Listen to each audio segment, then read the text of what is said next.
This is the WS25 machine, and the WS stands for water station. So as you can see, we're running on solar panels now, but basically we built a machine where we have lots of different power options to run it. We can run it on solar, we can run it on wind and or together.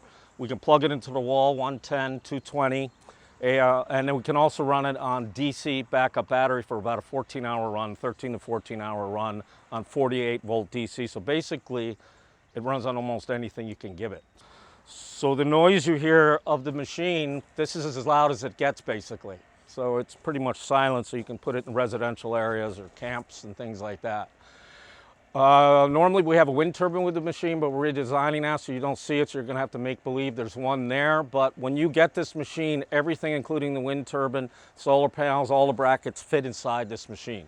Everything you see is inside. So when you open it up, it's turnkey operation. That's the hoses, everything. There's a toolkit that comes with it. And the way we've set up the machine, we've made it so you shouldn't have to buy anything for the machine to a 3 to 5 year period. So there's no replacement filters for it at this point. Everything is backwashable and permanent. We're using sands and element filters that are in there, but we can backwash those out. We have a patented way of doing that. It takes a trained crew to set this up with the wind turbine. You can do it in under 2 hours. I did this by myself the other day and it took me an hour. So we just have to be careful. And the panels don't have to be mounted on the roof. In fact, most people probably won't do it. So basically what they do is 4 of these panels run the pump and 2 run an electric system. And we have a submersible pump in that pond over there. And the pond is a dirty pond full of bacteria and goose crap and everything else that runs in. Pesticides from when they spray these trees here. This is a nursery. So what we do is we power that submersible pump. The water comes in and it comes in on this side of the machine here. This is our backwash line. That's your intake port there. And from that, we go through a process of coming up into the filters, and everything is redundant in the machine. We have 2 of everything. And the reason we do that is because you got to be realistic that if you're in Africa and South America, Central America, Asia, if anything's going to break, you're not going to be able to find it. So and if people are living off the machine, I got to make sure it continues to work. So we could have 50% failure and we'll still be able to make the same amount of water. So, and there's a couple of advantages to that too. And because you have 2 sides of the machine, 1 and 2 or A and B, you don't have to run both sides. You can have one side making drinking water, while the other side, because we make another product, water, on the port right there, that's secondary water. It goes through about 3/4 of the filtration process, and that can be used for things, and that's most of the water that people will use, is flushing toilets. You can do laundry with it, livestock, irrigation. It makes about half again as much water as the potable does. You can do it simultaneously also. So while you're making drinking water, you can be using the secondary water, so you can be irrigating crops or whatever your business is, general washdown, you know, or in the military, you could be running showers, latrines, laundry units, things like that. So, and that's just with 1 pump. So what we do is we go through a 6-step process, and when you come in, the first thing we do is we remove mostly the sediment immediately that comes out. So when you're getting crap water like this, that's the first thing we do, is you get rid of the visual stuff, and that's removed through a sand filter in the first set. And they will probably last about 30 years, those filters. So it's basically silica sand. Out of that, we go into another filter. And that's also a sand filter, but we can change it around to a couple of different things depending on your water needs. But one of them is titanium oxide sand in its pure form. It's just sand. It hasn't been turned into the titanium metal yet. What that does is removes things like lead, mercury, and arsenic, 3 and 5, all the heavy metal pollutants. The stuff that doesn't kill you today, but it kills you 20 years from now. So that we can remove out. That will last about 10 years, that filter. And all these filters I'm talking about are backwashable. So that's the reason you don't have consumables. And then we go out of that into a microfiltration. Those are the stainless steel tanks that you see right here. And inside of there are cartridges. There's 10 30-inch cartridges in there.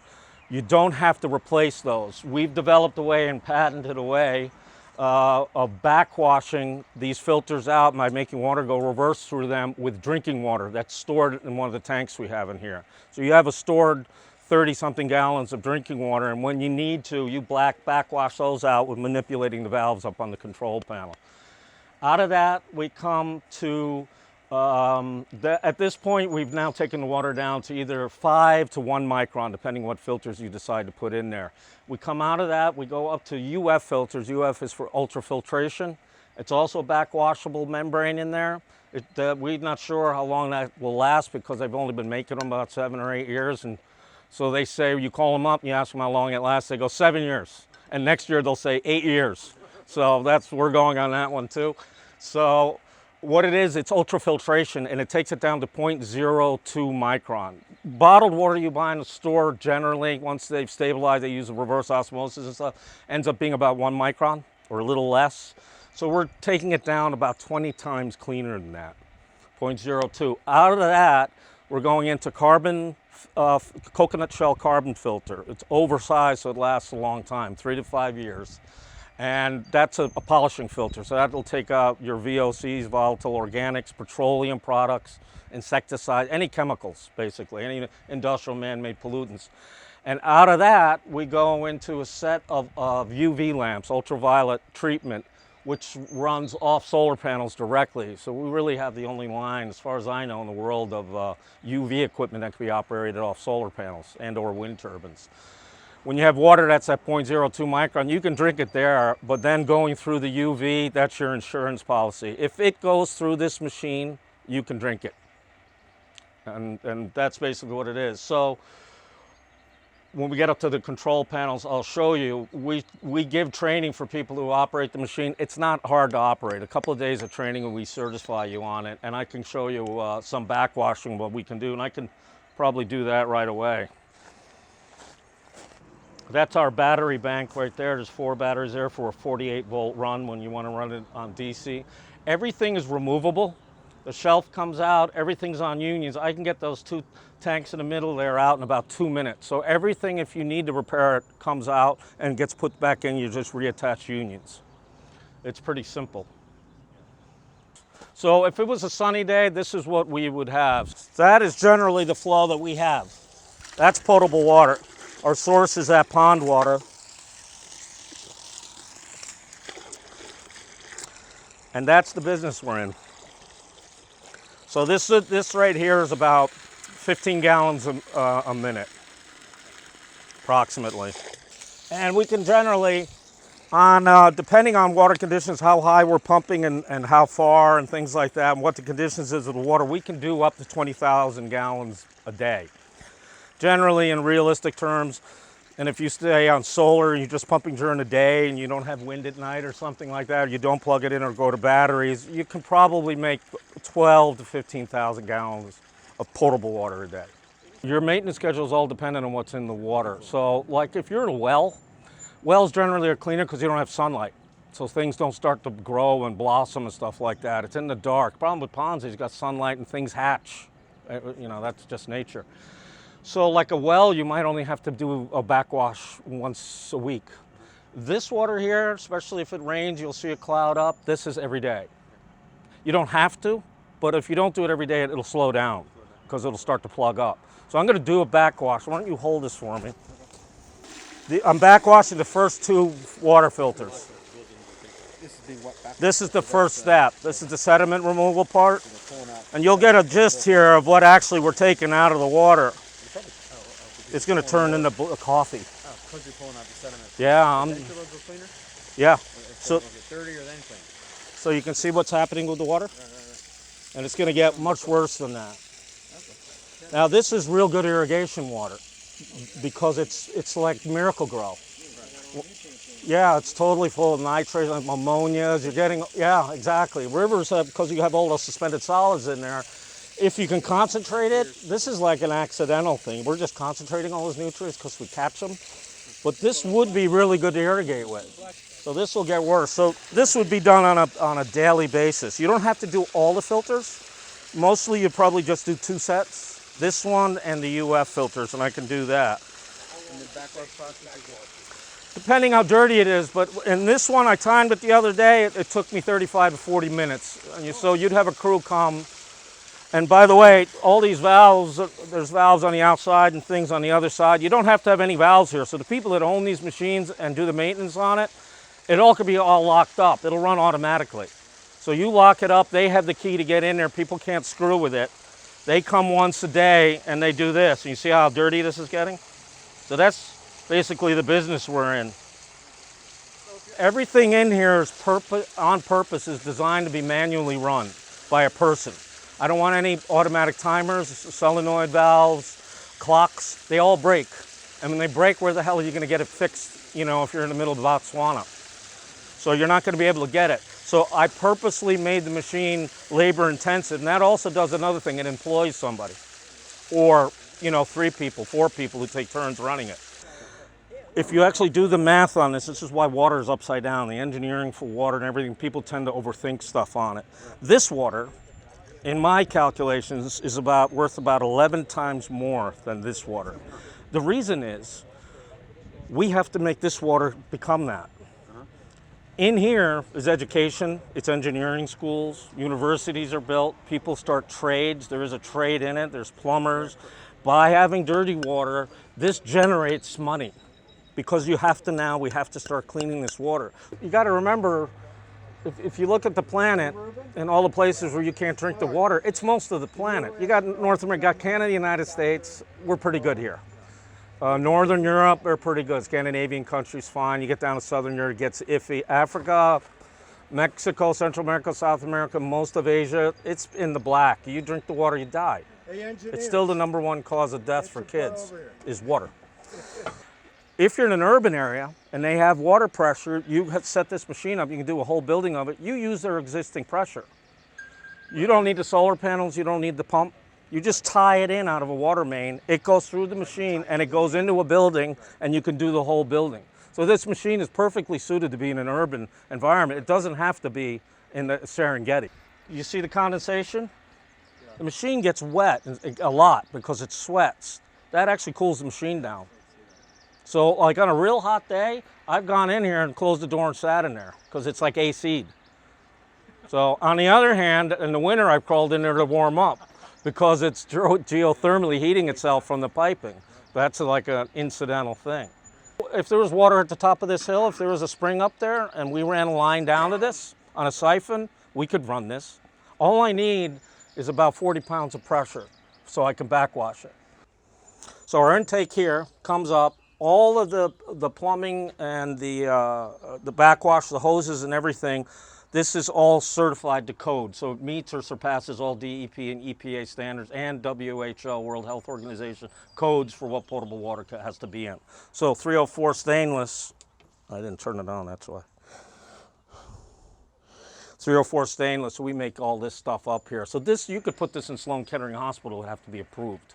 It meets or surpasses it all. So the water comes up in here. Now there's another thing we can do here, and I'm going to show you as I go through the valves here. In Haiti, after the earthquake, Red Cross, everybody was flying in. There was donations of equipment and medical stuff. Everything was coming into Haiti. It was a waiting line to get into airports. The port was closed because it had collapsed. The problem was Nepal came with water equipment, Nepalese soldiers, and all in good faith because they had just had a major earthquake. So they took these mobile water equipment that they had built, they flew it into Haiti, and they got a section of Port-au-Prince that they took care of. And they set it up, and the first thing they did, they backwashed their machine into a water source there.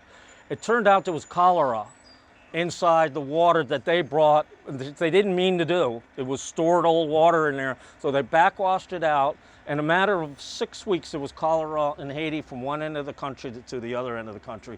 What we've done here then, and after I saw that on the news, I designed this. So this is a non-electric dosing pump you hear back there. That's pumping chlorine in. You can use hydrogen peroxide, you can use anything you want. We have 4 places we can do this. Right now I'm dosing chlorine in, and you can use it part of the procedure if there's a place you have typhoid or cholera or something like that. So what we do is we're chlorinating now, and I'm actually using it as part of the process. It's oxidizing the water, it'll drop out, the filters will catch all that stuff. I can also do this. I can chlorinate on the way out, So if we're making a bunch of drinking water and we're putting it into a water tower or into a water main, you can put in a dose of chlorine just like city water has. So you still have the residual kill as it leaves the machine. The other thing we can do is this.